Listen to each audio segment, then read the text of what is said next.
back like a cab and say check ya. Next time you see me say peace and I'll respect ya. Yeah, whole time we always in the spotlight. Get paper, every night is hot night. We stay tight, we just living our life. We just living our life. Lights, cameras, don't forget the action. The needle skip, but the turntable scratching. Chain glow, bangles heavy on the cashing. Same old Range Rover, Rainbow Manhattan.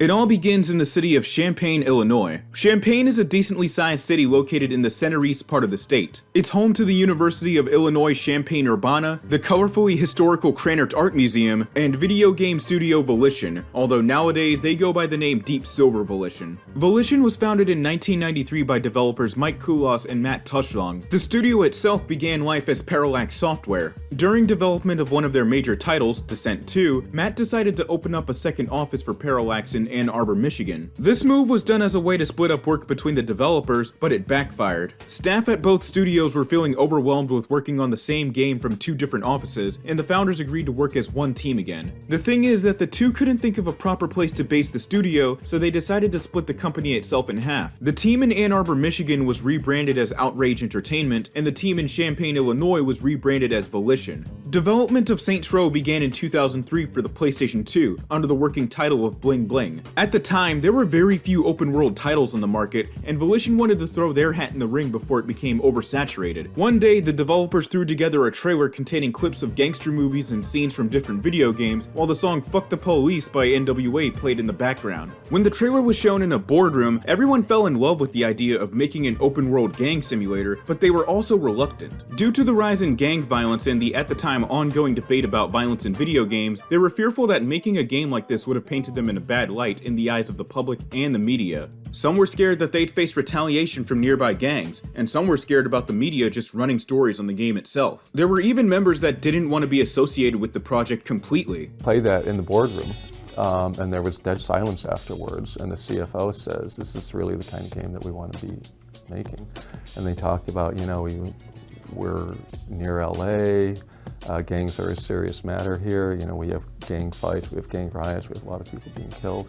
After some discussions, they decided to go through with the idea altogether, but they established some ground rules. The only two that one of the developers remembered were no children and animals and no killing cops, a rule that would obviously be tossed later on down the line. Midway through development, Volition decided to move their project from the PlayStation 2 to the Xbox 360. However, the move to the 360 frustrated the team. The documentation for the 360 was incomplete, meaning that they didn't know what they could and couldn't do within the limits of Microsoft's new platform. The most worrying part about this move is that they didn't know what the throughput was on the 360, which is a really important aspect to consider when developing open world titles. The team was stressed out. They were worried about the public's perception of the company, they were worried about the media, journalists, and lawyers blaming their game for real-world acts of violence, and they also feared retaliation from gang members and criminal organizations. I think this is why Saints Row 2 had a somewhat different tone and atmosphere compared to the first game, which also might explain why Saints Row 3 and 4 just runs wild with the chaos and humor. Despite all of this mounting stress, THQ still had a lot of faith in this project, and they wanted Volition to move forward with it. Once Volition was given their budget of $9 million, which is their biggest budget ever, their staff increased to 100 members. In a post-mortem documentation for Saints Row, a lot of team members had negative thoughts on how the project was going to be received by the public, but that attitude quickly changed overnight. On August 29, 2006, Saints Row was released in the United States as an exclusive for the Xbox 360. 2 days later, on the 31st of August, Saints Row would be released in Australia, and finally, on the 1st of September, the game was released in Europe. Saints Row blew away critics and audiences. It stood out from all the other sandbox titles at the time because there was more to do than just play story missions and screw around in the open world. There was a deeper level of character customization, side missions had more depth to them, and the story was pretty engaging. Another thing that stood out was how the game didn't gatekeep the rest of the city from the player. It was yours to explore at the start, and you could cruise through it seamlessly, with no loading screens hampering the experience. The devs put a lot of work into molding the setting for Saints Row. The city of Stillwater itself is based off of Detroit, Michigan. In the first game, it's implied that the city is on the coast of one of the Great Lakes, possibly taking place in the state of Michigan or Northeast Illinois. However, in Saints Row 2, Stillwater is revealed to be an island city, which to me is very weird. Is it in the middle of Lake Huron, Lake Erie?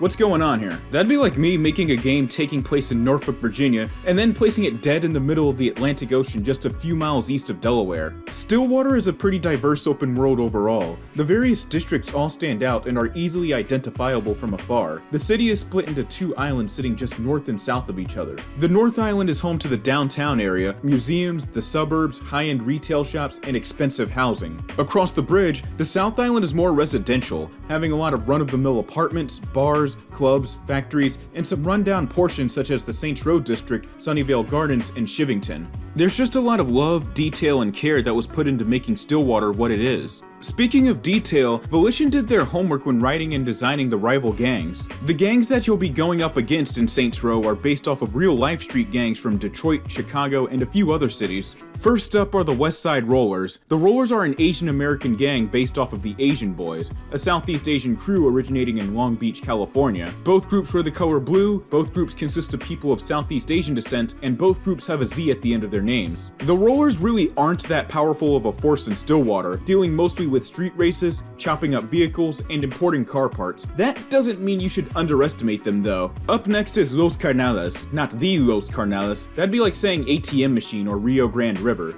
I got a lead on where the Los Carnales cut all their shit. The Carnales. What? Rio Grande River. Jesus. What the fuck? It's not the Los Carnales, it's just the Carnales. Los means... fuck it. Like I was saying. Anyways, the Carnales are most likely based off the Latin Counts gang based out of Chicago. The only similarities I could find between the two is that they're both Hispanic and they both wear red. Los Carnales is a somewhat powerful entity, being a distributor of drugs and later on in the story, beginning a collaboration with the Colombian cartel. And finally, the Vice Kings. The Vice Kings are based off the Vice Lords, or as they're known officially, Almighty Vice Lord Nation. The Vice Kings have a lot in common with their real-world counterpart. For starters, they both have the word Vice in their names. Secondly, they both wear yellow, although Vice Lords are occasionally seen wearing red. And finally, one similarity between the two that sticks out is that they're both incredibly powerful gangs that have a presence in media, even going so far as to have gang-affiliated artists signed to a record label. I have a pretty weird history with Saints Row. I first came across the series in 2009 when I was over at a friend's house and watched him play Saints Row 2, and just watching him play it was chaotic. I was drawn to it because you could do a lot of things in that game that you couldn't do in Grand Theft Auto. The level of customization was insane. The gunplay was leagues better than GTA's in that instead of being forced to use the lock-on system, that's if you're playing on console, you could now freely move, aim, and shoot like in Max Payne. And just overall, there was a lot more you could do in Saints Row's open world than in GTA's. I wouldn't touch Saints Row again until Christmas Day of 2011, when my sister's at the time boyfriend bought Saints Row the 3rd for me as a gift. A few months later, my dad would get me Saints Row 2 while we were out shopping at the Pentagon City Fashion Center. As for Saints Row 1, how I got that game was that I let a girl in my neighborhood borrow my copy of SR3 in exchange for the first game, and well, my copy of that game hasn't been seen in 10 years. Still though, it felt nice to get a good look at how far the series had come. At first, the game being rough around the edges didn't sit well with me, but as time went on and the more I played it, I became accustomed to its jankiness. Heck, the jankiness, while frustrating at times, is kind of charming in a way. With that out of the way, it's time to lock, load, and take back the row.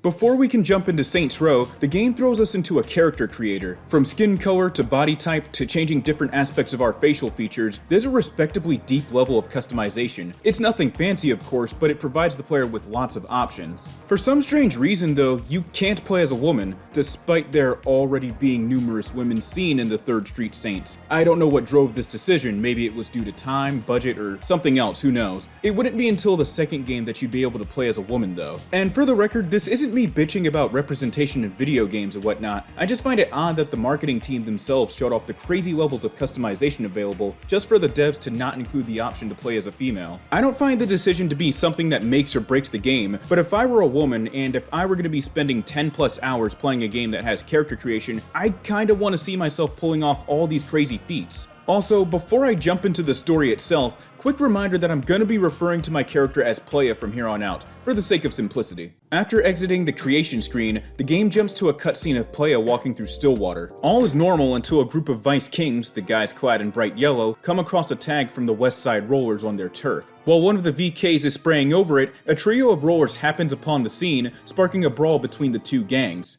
What the fuck you think you're doing? Just being civic-minded is all. That's so? Yeah, some dumbass cracker went and shit all over this wall. We just cleaning it up. Out of nowhere, a car full of Los Carnales pulls up to the scene. They fire their guns relentlessly, clearing the whole block save for a few people. The surviving VK manages to run up towards the vehicle and takes out one of the Carnales in the passenger seat before being killed. Then a roller rushes in from nowhere and opens fire at the car, causing it to lose control and slam headfirst into a brick wall. The roller walks up to the scene of the crash and finishes off the survivor before being killed himself. The Vice King moves on to Playa, telling us that we were at the wrong place at the wrong time. The screen fades to black and a gunshot is heard, and we're rescued by two gang members clad in purple. Julius Little, leader of the 3rd Street Saints, and Troy Bradshaw, who's a high-ranking member of the group. Julius pulls us away from the wreckage and tells us that Saints Row isn't safe anymore. Rival gangs are fighting over what isn't theirs, and innocent people are getting killed. He tells us that Saints Row has a problem, and if we want to be part of the solution, we should swing by the church. Once the cutscene ends, the game cuts to us standing on a street outside the church Julius mentioned, and we're given control. Wow, now this is the fastest I've seen a sandbox game allow the player to explore the open world. The game doesn't bar you from accessing certain districts, or heck, even the North Island. You're free to go wherever you want, whenever you want, without much stopping you right at the start of the game. In the Grand Theft Auto games, you'd usually have to complete a tutorial or drive somewhere before the game allows you to explore whatever city you're in, and even then you're still barred from accessing certain districts. In Saints Row, it's free real estate. The developers could have railroaded the player into some kind of tutorial section before letting them access the city, but they decided not to. Volition clearly respects the intelligence and time of the player, and they know that they want to explore the city and see what it has to offer, or maybe just run around and wreak havoc. It's all up to you. So Playa heads to the church where Julius is giving an important meeting. Now those bitches be riding around here thinking they own these streets. I don't care what flags they flying. Rollerz, Carnales, Vice Kings. No one's making this nigga scared to walk the road. We about to lock this shit down right now. One of the members notices us, and he says that if we want to roll with the Saints, we gotta be canonized. This is actually a real-life form of gang initiation called jumping in, where new recruits are beaten up by other gang members for a set amount of time. Whether or not the new recruit can defend themselves is up to whomever is holding the initiation. And in this case, yes, we can kick everyone's ass in this courtyard. It's also where we get the melee tutorial. This is the only time you'll ever find yourself using melee attacks. There's legitimately no reason to use melee, or even melee weapons when all the other enemies will be using guns. You definitely don't want to be the guy who brings a knife to a gunfight. Also, you don't have to win this fight. If you win or lose, a different scene will play. I decided to win because, fuck it, we earned the respect of everyone there. You earned your colors today. That's some impressive shit. The only other saint who kicked ass like that was Johnny. Shit took me half the time. With our initiation into the Saints complete, it's time to get down to business. Our first order of business is to buy ourselves a piece at Friendly Fire, a local gun store. Quick little fun fact for you guys, you can actually save yourself some money by hitting the sprint button next to an NPC inspecting a gun. They'll drop it and it'll be placed into your inventory. It's a neat little trick I picked up from Flippy. Oh yeah, shout out to him by the way, he's a really cool YouTuber. I'll leave a link to his channel in the description. After we finish picking up our weapon, it's time to clean up the row. The gunplay of Saints Row 1 is handled like a typical third-person shooter released in the middle of the 6th generation of games. With Saints Row 1 being developed and released before and after the launch of Resident Evil 4, and before the launch of Gears of War, it was released during that transitional period of third-person shooters where those types of games were just beginning to adapt the over-the-shoulder control scheme. With the lack of OTS in Saints Row 1, the player will find themselves manually lining up shots whilst under heavy gunfire. It wouldn't be until Saints Row 2 that the game would allow the player to zoom in over the shoulder to line up a better shot at their target, but it was toggled on and off via pressing down on the right thumbstick, not by holding down one of the shoulder buttons like you'd expect, which means that you won't find yourself in that firing mode for very long, and you'll only be using it if the enemy is too far away and you're confident that your shot will land. Saints Row III would finally allow the player to hold down the shoulder button to quickly enter and exit OTS mode. The weapons in this game are fine for the most part, it's just that I've only found myself using 4 throughout all my playthroughs: the Vice 9, SKR Spree, AS-12 Riot, and the AR-40 Extend. As a matter of fact, the weapon I'll find myself using a majority of the time is the Vice 9. It's a semi-automatic pistol with a really good firing rate. All the other pistols that the game has to offer aren't really good. The NR4 is semi-automatic, but it has a worse firing rate, forcing the player to momentarily pause between shots, unlike the Vice 9 where it'll let you continuously tap the fire button. As for the other pistols like the GDHC and the 44 Shepherd, they're powerful weapons, yes, but just like the NR4, their rate of fire is lacking compared to the Vice 9. Fully automatic weapons are fun to use in this game, but I've only found myself using them when there are too many enemies to tackle with just a pistol, or if I'm dealing with an enemy that's chasing me with a vehicle whilst I'm on foot and refuses to stop. The reason for me being so economical about how I use fully automatic weapons is because payouts from both story missions and side missions is so fucking paltry. Not helping is that each magazine you're looking to buy is expensive as hell, and unlike Saints Row 2 and future titles, in order to collect ammunition from fallen enemies, that ammunition must be from the exact same gun, not the same class of gun. After clearing some Vice Kings off the streets, we have to go to a place called Forgive and Forget to wipe our notoriety meter. Saints Row is unique in that alongside having notoriety for the police, it has a meter for gang notoriety as well. As it's expected, the higher your notoriety, the more powerful enemies will get. Forgive and Forget functions similarly to how Pay and Spray from GTA does, except it's a hell of a lot quicker. Pay and Spray has you sitting in a garage for about 5 seconds before your car is repainted, and then you're free to navigate a city full of cops with short-term memory loss. Forgive and Forget, on the other hand, is a drive-thru that you can blast through at full speed and have all of your notoriety removed at a cost. If we want to take back the row in the whole city, we gotta earn respect. This introduces activities to us. Activities are side missions where, upon completion, you're rewarded with the currency called respect. Respect is required to progress the story, and you need to fill up the respect bar to at least ×1 to play a story mission. A lot of players don't like this system. Many people think that it brings the story to a screeching halt, and they hate being forced to play side missions in order to progress the story. Some even call it padding. I agree with these sentiments, but at the same time, I really love how this system functions. Let me explain. A lot of sandbox titles at the time didn't have much going on in the open world. The only things you could do were just ride around the city and do story missions, and maybe a small-time side mission occasionally. With Saints Row introducing the respect system, it gives the player a break so that they don't burn through the story in hours, but also have something fun to do while they grind for respect. Is it padding? Yes. Does it give the game longevity? Yes. Is it fun? Yes. So let's talk about what the game has you doing to grind for respect. All around Stillwater are a diverse number of side missions for you to partake in. There's stuff like trafficking, where you ride around with a drug dealer and protect them from rival gang members or the police as they deal drugs. Racing, where you, well, race. Insurance fraud, where you throw yourself into traffic and collect payments. You get bonuses for how far your character was thrown by an oncoming vehicle, the type of vehicle that rammed into you, and whether or not there were any witnesses to your masochistically fraudulent injuries. One thing that sucks about this is that you're given a timer in this activity, and then there will be times where the game just outright refuses to spawn any traffic on either side of the road. You also have to occasionally move to a different area to collect payouts from your injuries as well. Thankfully, the timer freezes during that time too. Just don't acquire a notoriety level from either gangs or the police. The game disables access to your weapons wheel during this activity, leaving you completely defenseless and at the mercy of whomever you just pissed off. Demolition Derby has you fighting to be the last man standing in, well, a demolition derby. Hijacking sees you locating a vehicle, stopping its passengers dead in their tracks, stealing it, and bringing it back to the client,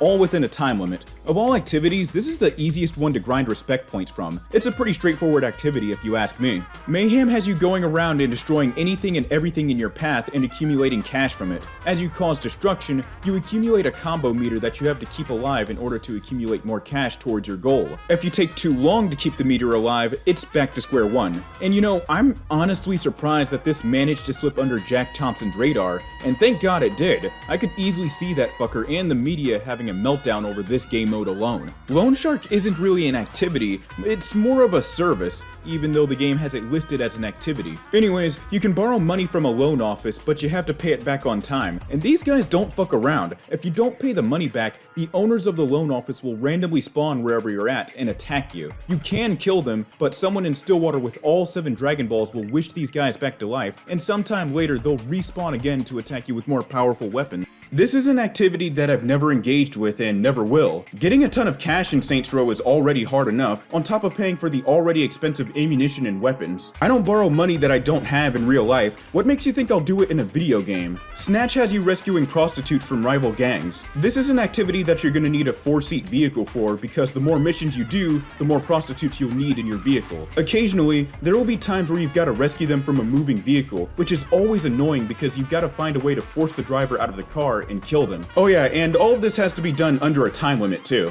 In Escort, you have to drive around a prostitute and a John whilst they have sex in the backseat of a car. You have to do this until the pleasure meter is maxed out, and you also have to avoid the news vans that are trying to catch the two in the act. If the news vans get too much footage, it's game over. Every now and then, the client will ask you to perform a specific action, which gives a significant increase to the pleasure meter if completed. By the way, unless you live alone, you're better off playing this activity with either the volume on your TV turned down or with some headphones plugged in. The people you're driving around don't shy away from saying some really nasty shit. And no, I'm not even going to play a sample. These next two activities I'm going to talk about are pretty unique, and they both share the same style of play. Those activities are Hitman and Chop Shop. The reason these two are unique is because instead of being a one and done mission, they're missions that occur within the open world, and they don't stop until you find your target. Hitman has you looking for a target in a specific part of the city during a certain time of day, and you have to eliminate them with a specific weapon. I really don't like this activity. You'll spend tons of real-world hours looking for someone at the spot you're told to look for them at, and they just won't spawn there. Where they'll spawn is a complete toss-up, and when you do find them, you'll more than likely not have the weapon required to kill them. I'm also borrowing footage of this activity from other gameplay channels because I don't want to lose precious minutes and hours of my life that I'll never get back chasing shadows. Chop Shop is pretty much the same thing, except you're bringing back cars instead of taking someone's life. The driving in Saints Row is pretty average for the most part. It's nothing revolutionary, but it gets the job done. It's got that typical arcadey feel to it, as it should. This game being a product of the 2000s, the default control scheme for driving has you holding down the A and X buttons to accelerate, brake, and reverse. If you plan on playing this game, I highly recommend switching the control scheme to using the left and right triggers to control the acceleration of your vehicle. Using the face buttons gives you less control over your speed, and you'll find yourself pushing down too hard or too soft on the buttons. With the triggers, you can accurately control how fast you want your vehicle to go, since the triggers have more leeway when being held down compared to the face buttons. Saints Row has a lot of radio stations. I mean, a lot. 12 stations across multiple genres. My personal favorites are Chronic 92.2, K-Rhyme 95.4, Scissorp 101.69, Gen X 89.0, and Faction 99.8. What's really nice is that the radio stations themselves have DJs that are voiced by actual radio personalities. For example, there's Eddie Francis, the DJ for 95.4, who was a host on Seattle's Cube 93.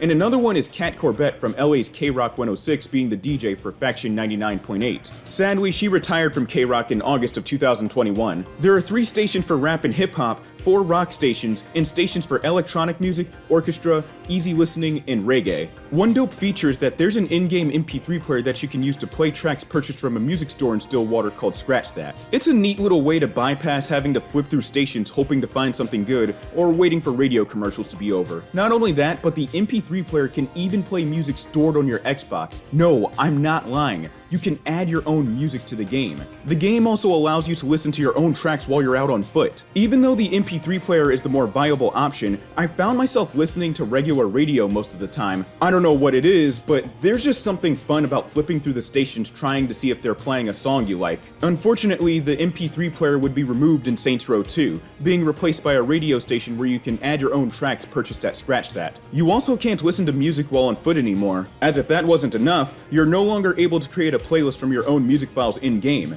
Instead, you have to start your music up via the Xbox guide. After clearing out some enemies, we roll through Forgive and Forget and drop Troy off at a restaurant called Freckle Bitches, a crude parody of Wendy's. On the topic of notoriety before I move on, I think that gang notoriety is something that could have been improved upon in the first and second games. It's just like cop notoriety. The higher your wanted level, the higher the enemy count and firepower will be. At least that's how it's supposed to function. The thing is that even at a maxed out gang notoriety, the enemies themselves don't do much that makes themselves stand out as a legitimate threat at higher levels. All they'll do is show up in a different vehicle with the same kinds of enemies you've been gunning down for the past few minutes. Sure, their head count is higher, but numbers don't mean anything when I can easily send them packing within seconds. They don't change up their tactics, spawn new enemy types, or do anything like that. That's one thing that Saints Row III managed to do right, spawning in enemies unique to a certain gang at higher notoriety. Heading back to the church, Troy tells us that he was given a tip that there's a turf war happening at the docks. If we get there fast enough, we can knock down every single gang there and take back the row. You absolutely need to be strapped for this mission, because enemies will not hold back against you. And not only that, make sure to have some food in your inventory to restore your health. The reason for all these preparations is because the game has no checkpoint system.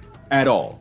None. It's hard to tell what the deciding factor was in not building a checkpoint system, but this makes dying on longer missions insanely annoying because you have to drive all the way across the city to the objective and do whatever the game tells you to do, whilst hoping that a horde of enemies doesn't swarm you. Even worse is when the game decides to glitch out and soft lock you, forcing you to go back to either the main menu or the Xbox home screen. Yeah, did I ever mention that Saints Row 1 is really buggy? On the bright side though, at least this isn't like GTA where you had to drive all the way to the mission marker and then drive all the way back to your objective. Despite that, the lack of a checkpoint system in this game is fucking infuriating, and it's even worse on the final mission of the Carnales storyline, but I'll talk about that way later. The raid begins, and our objective is to take out 3 lieutenants from each rival gang. The trio fight their way through the docks, taking down one after the other and catching anyone already in a gunfight by surprise. Bullets rip through the air, bodies drop, explosives are haphazardly tossed around, and vehicles erupt in a fiery explosion thanks to gunfire. The battle to reclaim Saints Row is an orgy of violence and death. The 3 lieutenants are all killed and the cops arrive on the scene. After shaking them off, we head back to the church where Julius is holding an important meeting. This is a perfect time for me to introduce the cast and crew of the Saints. First up is Dexter Jackson, or Dex as he's commonly called. Dex is voiced by Jeffrey Amin Kayam, breakdancer, rapper, and actor. He's best known for starring on the MTV show Scratch and Burn, which, yeah.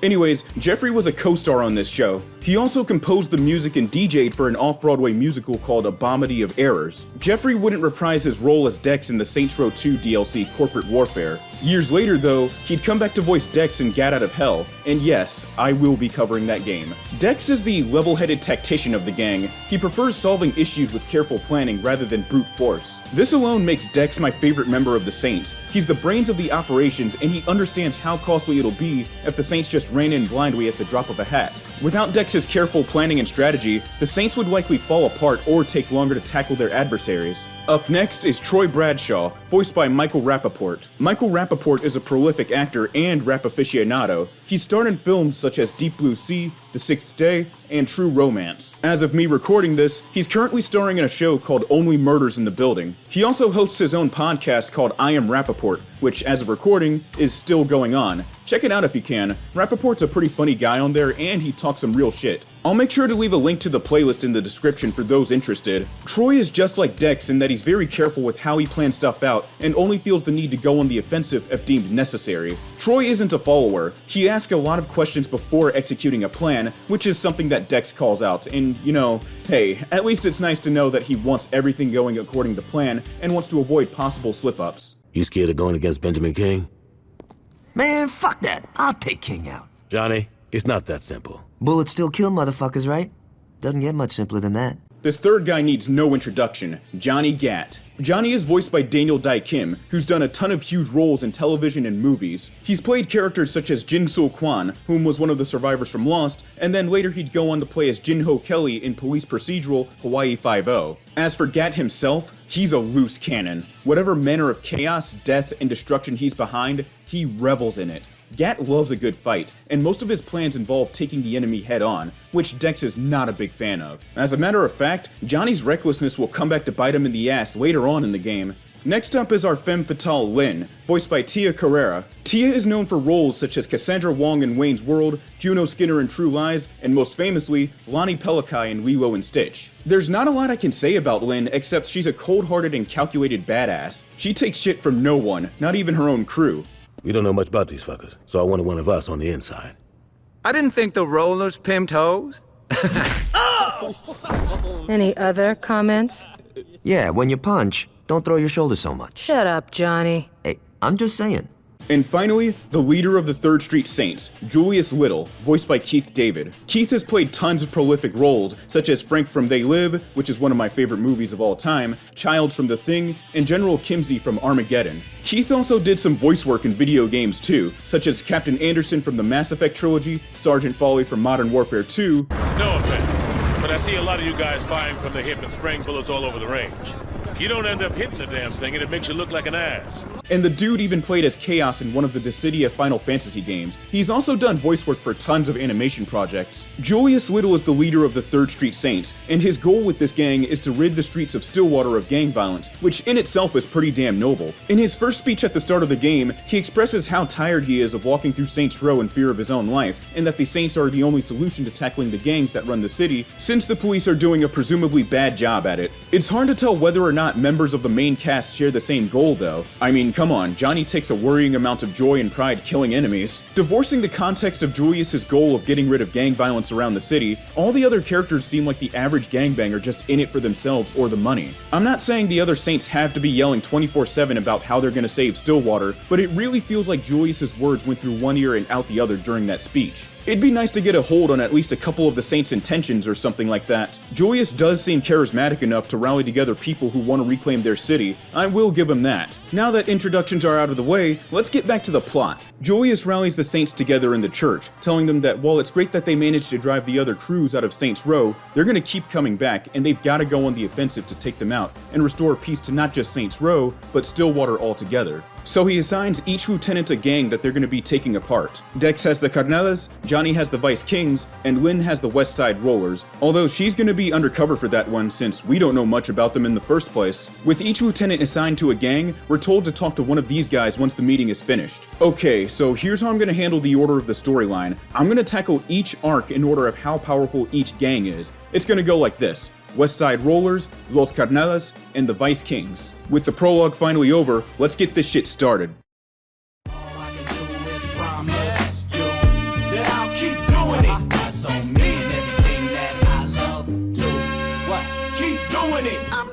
To keep my head above water, on the low, stack a meal and chill with my daughter. To do the best that I can, I mean I live in a world of sin, so I'm a sinner's a man.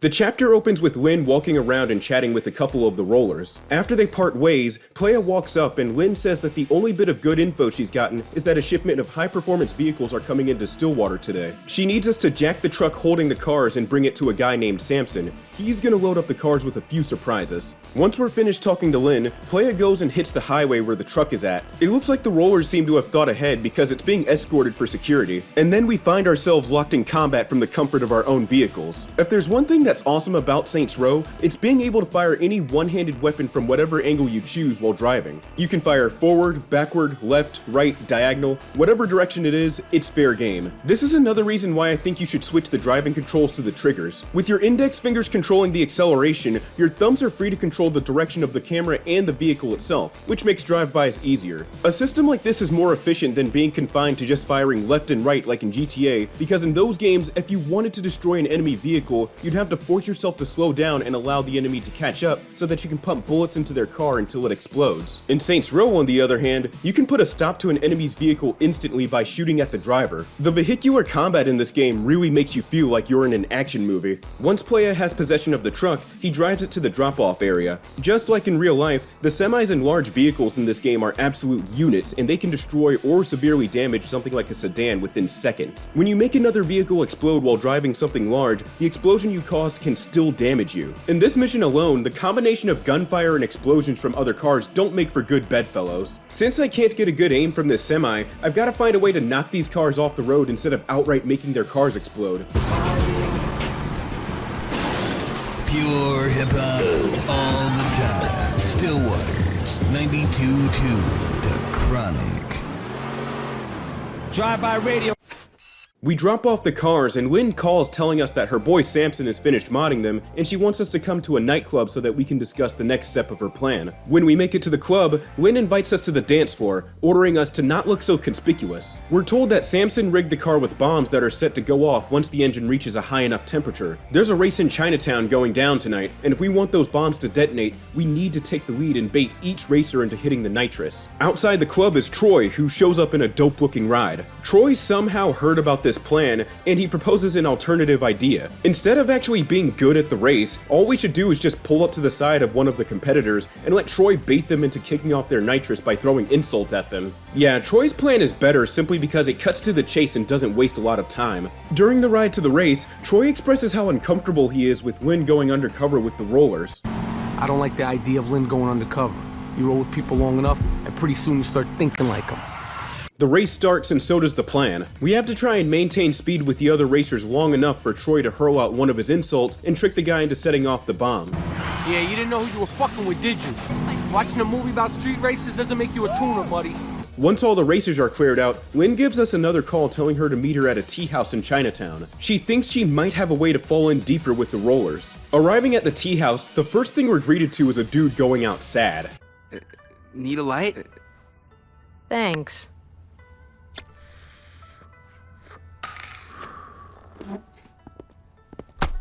Fucking asshole. Lynn thinks that their plan to take apart the Rollerz from within is moving too slow and that they should escalate things. A guy named Joseph Price leads the crew, and he's best friends with a mechanic in the Rollerz named Donnie. Lynn wants to win over the trust of the higher-ups of the Rollerz so that she can have access to info that low-ranking crew members don't. For this to work, she wants Playa to go over to Donnie's garage, tear it up a bit, and pretend to try and kill him. Then at the last, most convenient moment, Lynn will swoop in and rescue Donnie. Her hope is that Donnie will introduce her to Price. Oh, and before parting ways, Lynn fucks us over and leaves us to pay for her tea. Thanks for buying my tea. Playa makes it to Donnie's repair shop and he's met with resistance from the Rollerz. I don't know if some of these guys have the power of clairvoyance, but you can actually hear one of them yell that you're here for Donnie. The NPC dialogue you hear throughout the game has a crazy amount of detail, and it's eventually stepped up to a whole new level in Saints Row 2, where NPCs will say something about specific story events either to you or in passing. I gotta hand it to Volition for taking the time to add small details like that to make the world around you feel more alive and involved. After shooting up the garage and scaring the shit out of Donnie, Playa chases him outside where Lynn pulls up in her car. Lynn fires off a few shots at us, pretending that she's trying to fend us off. Donnie jumps into the car and Playa gets out of cover, letting off a few rounds at the driver's side door. Possibly pissed that we fucked up her door, Lynn fires back a few shots, and you know what? Part of me feels like she wanted at least one of those to land. I mean, I'd be petty too if you messed up my paint job like that. The two speed off from the scene of the shootout, and we've got to chase them around for a little bit before the game tells us to let them go. After the chase ends, Lynn calls us and says that Donnie is setting up a meet with the higher-ups of the Rollerz, and she'll need us at the headquarters so that we can eavesdrop on the conversation. At the mansion, we peep through a window and listen in. It turns out that both Joseph Price and his uncle William Sharp both run the gang. They're both terrible villains, and I don't even mean that as a compliment either. Joseph is this big, muscly dude with the stereotypical tough guy persona who has a brotherly relationship with Donnie. He has his moments, but he's really bland. As for William Sharp, he's kind of cool, I guess. William has this stone-cold, down-to-business demeanor, making him feel like a mob boss of some sort. He also has his bouts of dry humor, which are mostly just him taking shots at either Donnie or Joseph. Like I said before, these guys aren't good villains, which kind of brings down the plot of this story arc as a whole. Sure, later on they do score a huge hit against the Saints, but even then they just don't feel like that much of a threat. If I wanted to improve the plot of the Rollerz storyline, I'd add moments where Lynn is forced to put her loyalty to the Saints on the line in an effort to appease one of the higher-ups or risk blowing her cover. Getting back to the plot, Donnie introduces Lynn to Willie Sharp, and Joseph deservedly gets the shit knocked out of him. She totally saved my ass, Mr. Sharp. She's a hell of a driver. I'm the best racer that ever came out of Chinatown. How come I've never heard of you? 'Cause I got tits. Is that what you call those?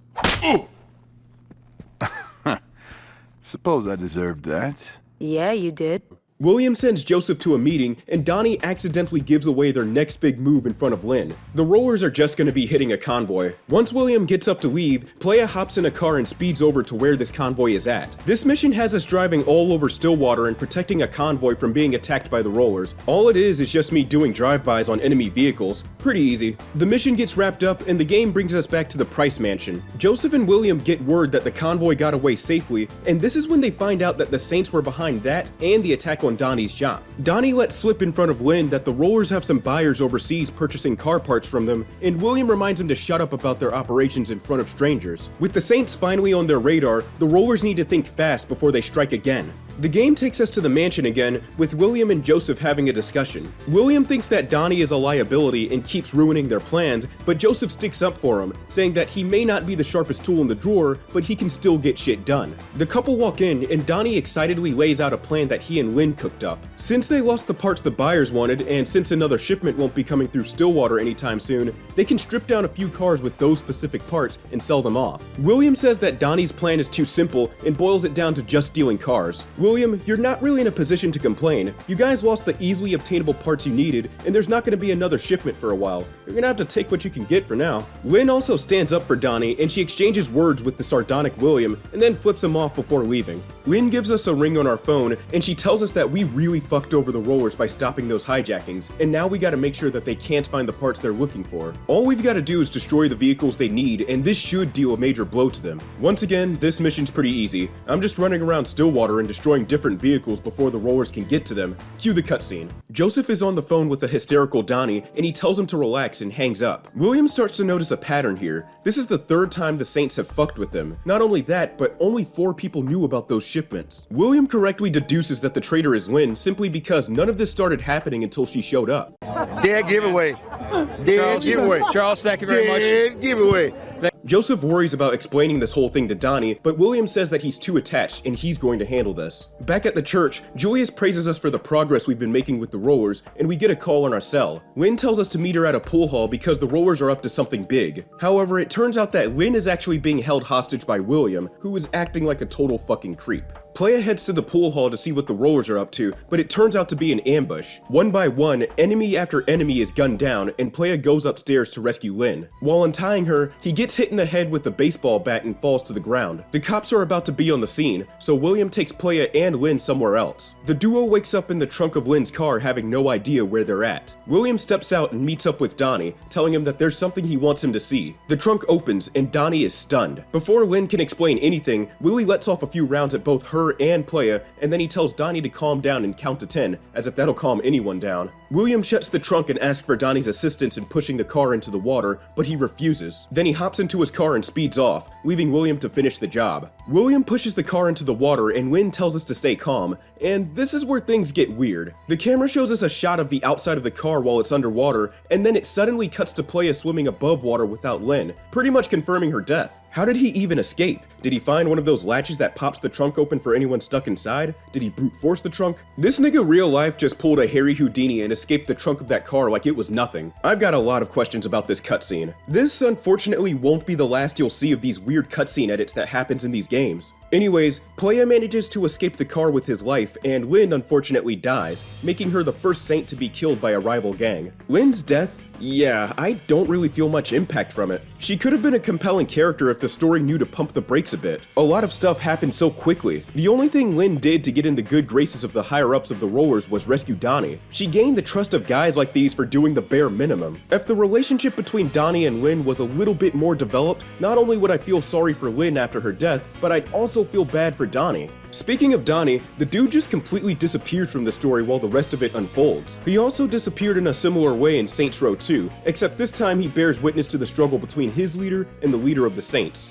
Despite that though, Donnie still fucks right off after the penultimate chapter of the Brotherhood arc. After Playa makes it back to shore and ends up in a flood channel, the game puts us on a time limit to chase after and kill William. This new member of the 3rd Street Saints has the power of clairvoyance and plot convenience on his side because he just magically knows where William is at. The game just needs us to destroy the vehicle he's riding shotgun in. Unlike the other entries in this series, major antagonists don't really get their own boss fight in Saints Row 1. They either die in a cutscene or get killed by the player in a car chase. That kind of kills the excitement of the build-up to the confrontation with one of the major players, whether they be a lieutenant or a leader. The narrative sets up each gang as their own well-oiled machine, where each important member has a role to fulfill, only needing to do some dirty work if the Saints push them to that point. That's what makes the boss fights in Saints Row 2 so special. They switch up the gameplay we've been used to during the course of the game, and they force us to play by their rules, adapt to the change in environment, and only attack if necessary. Here in Saints Row 1, I'm just chasing down some dude and filling his car up with lead until it explodes. Anyways, William gets killed and that brings an end to the mission. Playa returns to the church the next day, and Julius tells us that Lynn's body was found in the river this morning. Julius doesn't fault us for it, and he says that we did all we could. Meanwhile, over at the Price Mansion, Joseph is rallying his crew. With all the moves the Saints have been making against the Rollerz, Joseph thinks that it's finally time to go on the offensive and move in with an all-out raid on Saints Row. Great minds think alike because the moment Joseph calls for an attack on the Saints' turf,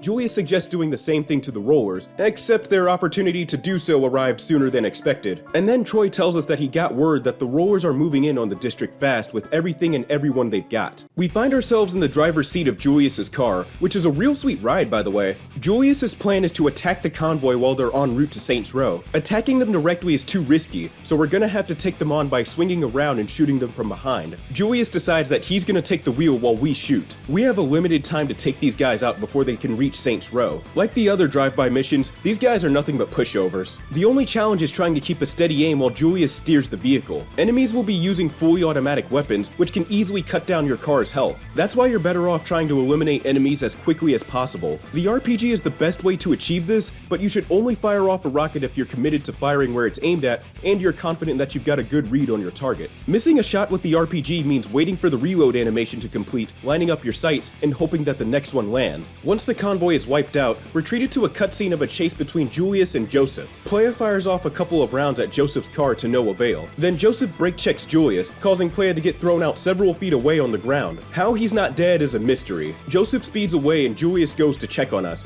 and then he delivers arguably the best PSA ever. Nigga, you should buckle your seatbelt.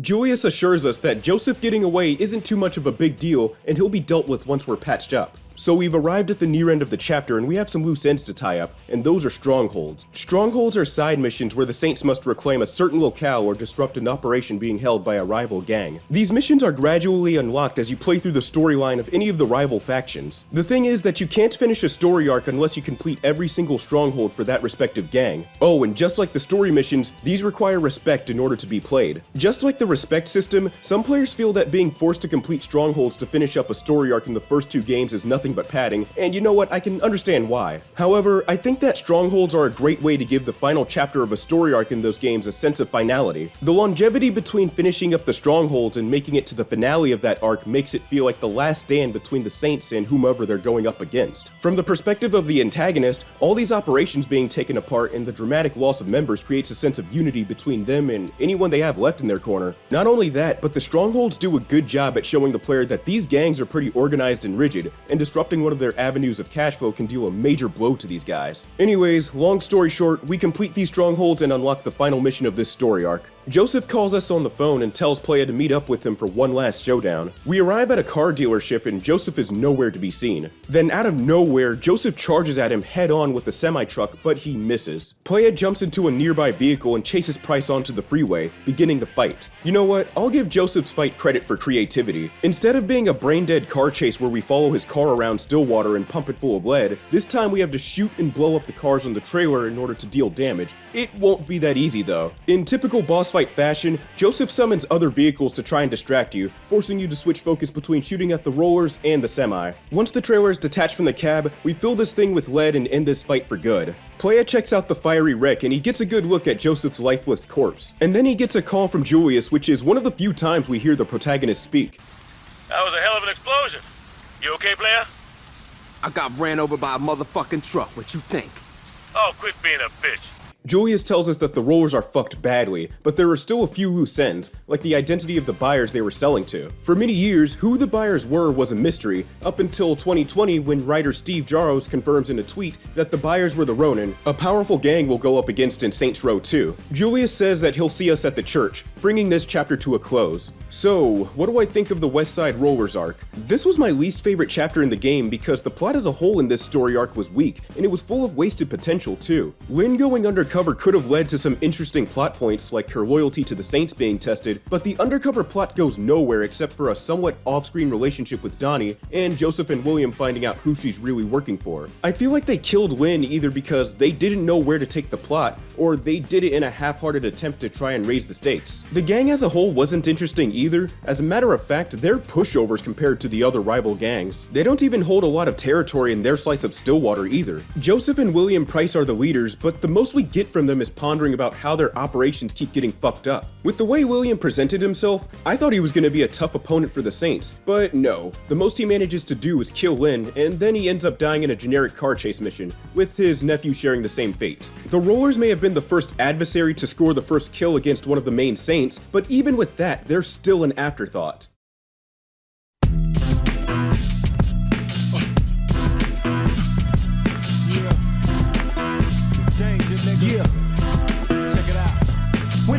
bang ya. The danger is on danger, like Stallone hanging and cliffhanger. On and on, I'm telling you, dog, it's danger, like Incredible Hulk's anger. With the Rollerz finished, the Saints turn their attention toward Los Carnales. Playa walks into a room where Dex is planning their first move on the Carnales, and he gives us a history lesson. The Carnales were the first organized gang in Stillwater, and they ruled the whole town for some time until Benjamin King, leader of the Vice Kings, stifled their reign over the city. The ones that we need to worry about are the Lopez brothers and their enforcer Victor, who survived many attempts on their lives from the Vice Kings. As if that weren't bad enough, the Carnales are backed by the biggest drug cartel in the world, which means that we're gonna need to use careful planning instead of all-out warfare to clear them out. The first mission of this chapter has us raiding the Carnales' drug labs, destroying their equipment, and killing any enemies we come across. Pretty easy stuff so far. Playa decides to meet up with Dex outside of a gas station, where he's planning something big with Troy.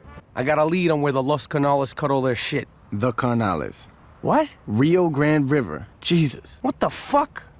It's not the Los Carnales, it's just the Carnales. Los means... fuck it. Like I was saying, the two are trying to plan out a raid on a factory where the Carnales manufacture their drugs, but they have to put it on hold for now. One of Dex's men told him that he saw a truck being escorted out the factory district by some LC. Dex needs it brought back to the row in one piece for a plan he's concocting. When Troy tries asking about what they need the truck for, Dex tells him not to worry about it until we bring it. On the way to the factory district, Troy tells Playa that he's gonna jack the truck and we just need to escort him back to the row safely. He also says that even though he's fine with putting an end to the gang violence, he's not comfortable with the crew getting involved with the drug trade. When I first played this, I thought that the Saints taking apart the Carnales' drug trafficking op was seen as the Saints forcibly trying to get illegal drugs off the streets of Stillwater. But now that I look back at it, I can easily see Julius or one or more of the lieutenants straying away from the goal of putting a stop to the violence. The opportunity of seeing a near endless payout of cash from trafficking drugs is pretty damn tempting. Regardless, we gotta put an end to the Carnales' operations. Another thing Troy points out is that once we steal from Lopez, he and his crew won't stop pursuing the Saints until either he's dead or we are. With the Carnales pulling together a collaboration with the Colombian cartel, I could only imagine how intense this campaign would be if midway through, after smoking one of the lieutenants, the Carnales would have members of the cartel fly all the way to Stillwater to back them up in their fight against the Saints. I mean, it'd be cool if something as simple as running over one of these guys with a car would get you level 2 notoriety and have them pull out stronger weapons from the jump. We make it to the factory and find the truck parked near a dock. All Playa has to do is make sure Troy is covered while he spends some time hot wiring the truck. Thank goodness we're not dealing with the AI from the Fear games because these guys are fucking brain dead. Even when they have ample opportunity, these Carnales foot soldiers hardly target the truck, barely even directing a single bullet towards it. It's when we're escorting it back to the road that you should start taking these guys more seriously since they're firing their guns and trying to ram the truck. With the truck brought back to the row in one piece, we can finally figure out what Dex was planning. The game then cuts to a meeting between the higher-ups of the Carnales. Hector tells Angelo, his younger brother, to head to the factory because their shipment went missing. Angelo's girlfriend Luz is disappointed because he promised that he'd take her shopping tonight. He tries convincing his brother to let him off for the day, but Hector doesn't budge and Angelo cancels his plans with Luz and then he yells at her. Orejuela, one of their associates, tells Angelo that he should treat Luz better, and then this game does one of the most annoying things in the world in video games. You see, when there's a cutscene involving the Carnales, there will be moments when someone says something in Spanish, right? Well, when you have the subtitles turned on, everything they've said in Spanish is never translated. All that we have is a closed caption reading the word Spanish. This is particularly annoying to me because not only does the player not get to read what was spoken in a different language, but it's outright disrespectful to the voice actors who put in so much work only to have their lines reduced to a closed caption. If you can hire a voice actor who is fluent in a specific language, you're more than capable of providing a translation for the player. Hell, you can even ask the voice actors themselves to aid with translating. Sorry for that rant, it's just that it's something in video games that's always bothered me. Anyways, Angelo cancels his date with Luz, and according to a translation from the Saints Row wiki, Victor makes a fucked up joke where he says that Angelo should put his dick in her mouth to shut her up. Oh god. And then Angelo follows this up with, Mira, Luz, come on, mama, don't be so sensitive.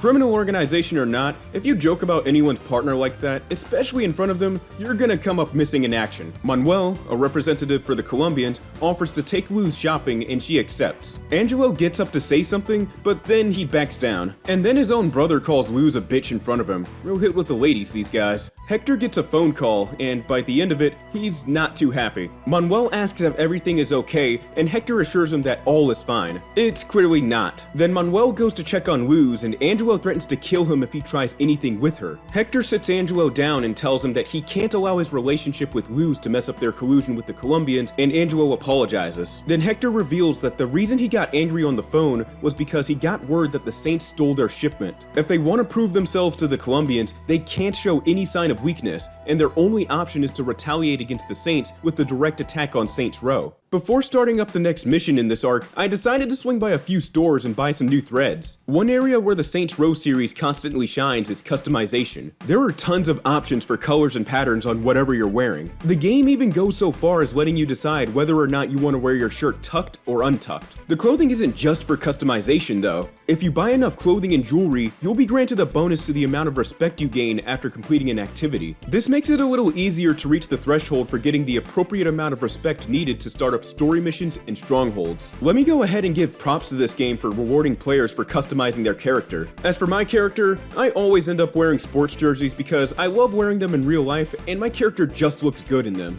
Returning to the plot, we meet up with Dex at the church and he's about to pick up the truck until one of the Saints comes in and says that there's a problem. The Carnales have begun their attack on the row, and what follows is arguably one of the most hilarious cutscenes in the game.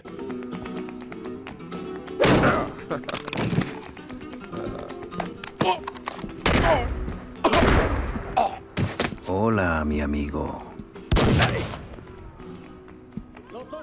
You gotta be fucking kidding me. Ain't no way, man. The guy with the best chance to kill Angelo dies because he's trying too hard to be menacing or whatever, and then the dude who shot Victor gets me the most because of the sound of disbelief in his voice. You gotta be fucking kidding me. Credit should be given to the first two games of this series for having a well-done balance of humor and seriousness. Even though the atmosphere of Saints Row 2 is somewhat different, it still knew when to pump the brakes on the humorous and sometimes outlandish moments. Anyways, those Saints get their asses kicked by the duo, who then leave to go and get some food, but they also made sure to bring along their crew to come storm the row. Since Saints Row is a huge district, Dex decides that we need to split up to ensure that we cut down the Carnales' numbers as quickly and efficiently as possible. The game gives us control, and once again, we're tasked with cleaning up the row. Since there were lots of enemies patrolling the district, I decided to bring along an ally with me so that I'll at least have some covering fire. These allies are what the game likes to call homies. Homies are allies that'll follow you around in the open world, a story mission, activity, or a stronghold. They have their own supply of weapons, and these guys, they kind of help, I guess? I don't know. When they lose all their health, you have a limited time to run over and revive them. I also love how the animation for reviving an ally in this game is pouring a 40 ounce over their body.